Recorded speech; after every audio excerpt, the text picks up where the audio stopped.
बिल्कुल। आज हम एक कहानी पर थोड़ी गहराई से बात करेंगे। शीर्षक है चेहरों के पीछे की सच्चाई। ये कहानी आर्यन नाम के एक नौजवान की है। गांव से आता है शहर और देखता है कि मुस्कुराहटों के पीछे क्या क्या छिपा हो सकता है। तो चलिए खोलते हैं इस कहानी को।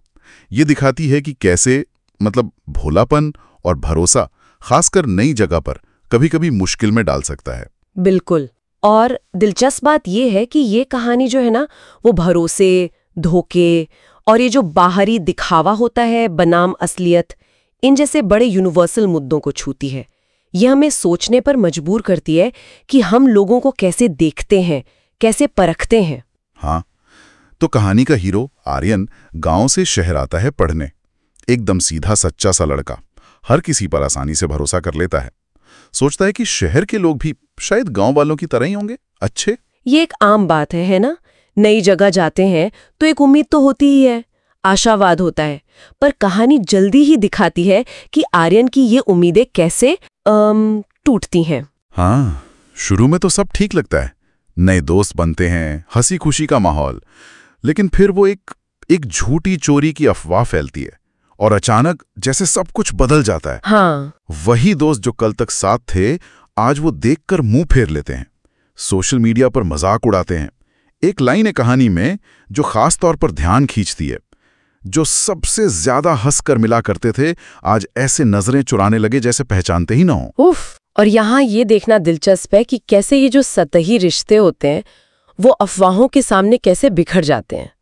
ये दिखाता है कि बाहरी व्यवहार कितना भ्रामक हो सकता है, और वो जो कहते हैं ना समूह की मानसिकता, वो कैसे काम करती है। सही कहा।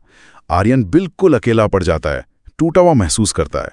खुद से पूछता है, क्या मैं इतना बुरा हूं या फिर दुनिया सच में इतनी नकली है? बड़ा मुश्किल सवाल है ये। तभी उससे एक बुजुर्ग मिलते हैं। वो उसे कुछ सलाह देते हैं। अच्छा। वो कहते हैं, बेटा, इस दुनिया में हर मुस्कुराता चेहरा अच्छा नहीं होता। लोग अपनी असलियत छुपाकर चेहरे पर अच्छाई का मुखौटा पहनते हैं। वाह, कितनी सच्ची बात है। और वो हिम्मत भी देते हैं, कहते हैं जब सच्चाई अकेली पड़ जाती है तभी वो सबसे ज्यादा मजबूत होती है। ये सलाह आर्यन को एक नया नजरिया देती है ना? ये उसे सिखाती है कि दुनिया से नफरत नहीं करनी, बल्कि समझदारी से काम लेना है। मतलब कड़वाहट में डूबने के बजाय परखना सीखना है। ये असल में सामाजिक अस्वीकृति के सामने अपना आत्ममूल्य और विवेक बनाए रखने की बात है। बिल्कुल। और इस अनुभव से आर्यन बदल जाता है। वो पहले जैसा नहीं रहता है। वो अकेले रहना सीखता है, पढ़ाई में मेहनत करता है और टॉप करता है। अच्छा। हाँ।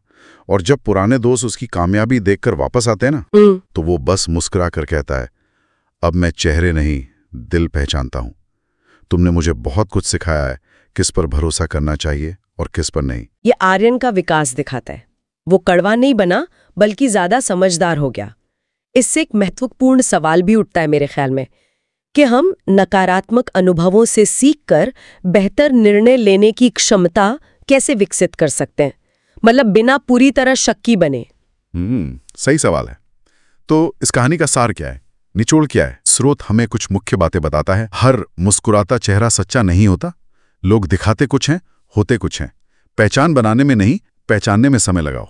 और एक और बात जी, जो तुम्हारे साथ सिर्फ अच्छे समय में हो, वो दोस्त नहीं, दर्शक होता है। दर्शक, ये बहुत बहुत सटीक शब्द है। हाँ, मतलब हमें सतही दिखावे से परे जाकर लोगों को समझने की कोशिश करनी चाहिए। बिल्कुल।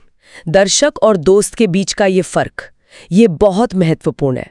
ये हमें याद दिलाता है कि असली रिश्ते सिर्फ अच्छे वक्त पर नहीं टिकते, वो आपसी समझ और सहारे पर टिके होते हैं। मुश्किल वक्त में तो आर्यन की कहानी हमें यही सिखाती है कि जिंदगी के अनुभव, खासकर कठिन वाले, हमें लोगों और रिश्तों को बेहतर ढंग से समझने में मदद कर सकते हैं। हाँ, कहानी हमें सतहीपन से परे देखने को कहती है, लेकिन जाते जाते एक विचार छोड़ जाती है कि हम दूसरों के इरादों को समझने और अपनी गट फीलिंग, अपनी सहज प्रवृत्ति पर भरोसा करने के बीच वो सही संतुलन कैसे बना सकते हैं।